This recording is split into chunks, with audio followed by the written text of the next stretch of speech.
Hello to you. You're watching Muffin News. And this is a Muffin News special edition created by me, ASMR Whittle, because of the recent Norwegian election. So many months ago, one of my subscribers and followers asked me if I could, once the Norwegian election was done, update you guys and the followers on my channel on the results of the Norwegian election. And yesterday, the Norwegian election was held and the results are clear. So many of you who are Norwegians already know the results. People who follow international politics may also already know the results. You may have read about it in news if you have googled it, or just seen some news around the election, I don't know. But I'm nonetheless going to present the results in this Muffin News specialty.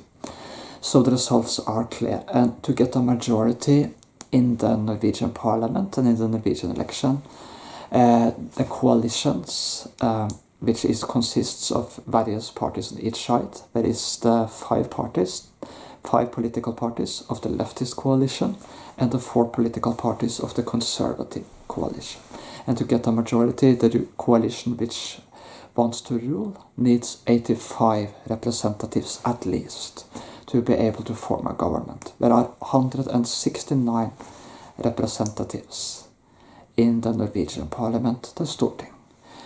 And I can now announce what the ruling leftist coalition who has governed our country for the last 4 years have won re-election, with Prime Minister Jonas Gahr Støre, the leader of the Labour Party, being re-elected Prime Minister, with the leftist coalition getting 87 representatives against the Conservative coalition's 82 representatives.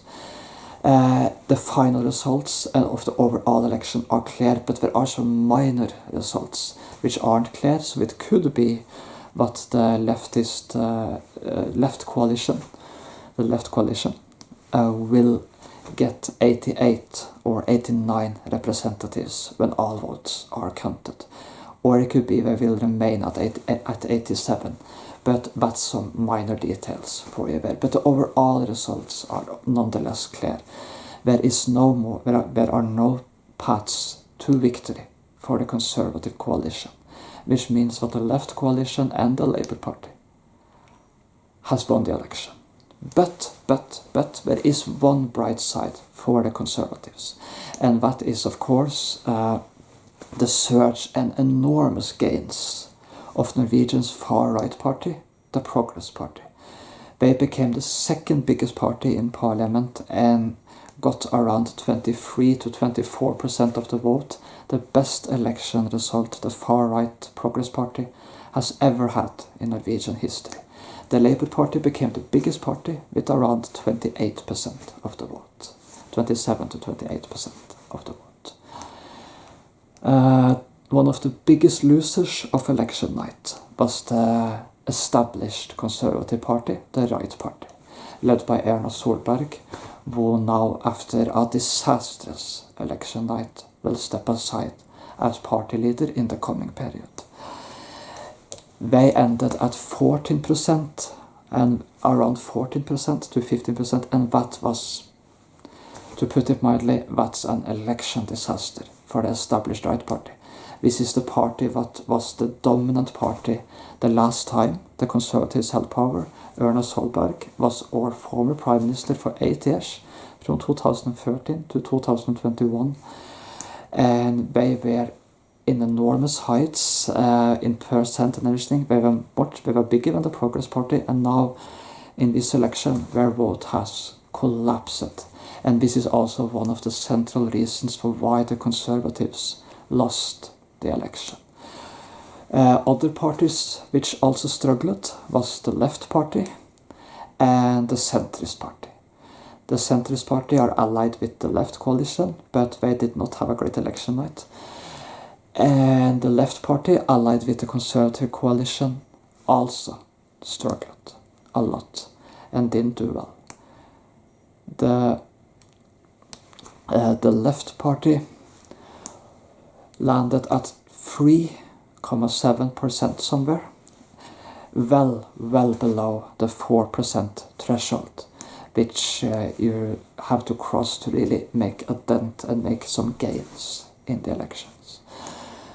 The Centrist Party landed at 5-6% something, which is way down from where good the election result 4 years ago, when they made major gains and got up to 13-14%, which for that party was very good, by the way. But now we're both collapsed and we're now down at 5-6% something. So these three parties, right, left, and the Centrist Party, did not fare well at election night. But the two parties who were clear election winners were the Labour Party and the Far-Right Progress Party. And it was clear that the election would stand between incumbent Prime Minister Jonas Gahr Støre and far-right Progress leader Sylvi Listhaug, who has led the Progress Party to major gains in the election. Now, Listhaug and Solberg is who is the leader of Solberg, the leader of the Right Party, and Listhaug, the leader of the Progress Party, yesterday called Jonas Gahr Støre and congratulated him on victory in the election. So what is essentially the results of the Norwegian election this year? In addition, the ruling Labour Party, who will continue to govern with support of the other left parties, will now also have to rely on support of the far left Red Party and the Green Party, which is a new situation in Norwegian politics because most of the parties have never had any influence towards the government before. But that will now be the case. Another new situation is that the Far-Right Progress Party now is the biggest party on conservative side. So despite that the Conservatives lost the election, the Far-Right Progress Party had a great election night when it comes to their own party. And Listhaug will now be the new leader of the opposition. So this election really featured, but for the first, it was a very tight election and it was a thriller election to watch. And I have watched quite a few Norwegian elections within the last decade. And I've never seen anything like this election. And this election had record turnout and enthusiasm. And never before has the young people, been so interested in the election as we have now. It's almost, the election even became trendy online in Norway, and Norwegian elections usually haven't been that. And of course, a lot of the talk was around the rise of the Far-Right Progress Party and Sylvi Listhaug, and of course also the incredible turnaround for the Labour Party and Jonas Gahr Støre, who 1 year ago was, people with a certain way were finished, like no one could even imagine that Støre would win a second term. And then everything changed. First of all, the major turnaround began in February, and just everything changed. Jens Stoltenberg, the former NATO secretary and the former prime minister, came back as finance minister and helped the Labour Party turn the tide. The Centrist Party left government, which helped the Labour Party focus more on the policies they're strong at, their own policies. So people more recognized the Labour Party and what they stand for and are. And then the Labour Party and Støre and Stoltenberg did a tactic where they made the Far-Right Progress Party and Listhaug their main rival, setting the established Right Party in a difficult position because they started to leak voters both to the Labour Party and to the Far-Right Progress Party, as the voters increasingly chose to take a stand either on the far right or to the left. And in that kind of more polarized situation, the Right Party started to collapse, and what didn't help was that Erna Solberg was party leader and she was scandalized after the investment scandal relating to her husband 2 years ago. And this translated to election disaster for the established Conservatives on election night. But The far-right Progress Party did well. The Christian Democrats did well, and they actually allied a little more closely with the far-right Progress Party. But the established right party and the left party on the conservative side did not do well. And that essentially tilted the election towards the left, in addition to what the Green Party crossed the 4% threshold. All of these factors tilted the election to the left and to left victory. That said, the far-right Progress Party will now focus, as Listhaug said in her sort of mix of her concession speech and victory speech. She conceded the election to the left, but she also praised the major gains by her far-right party.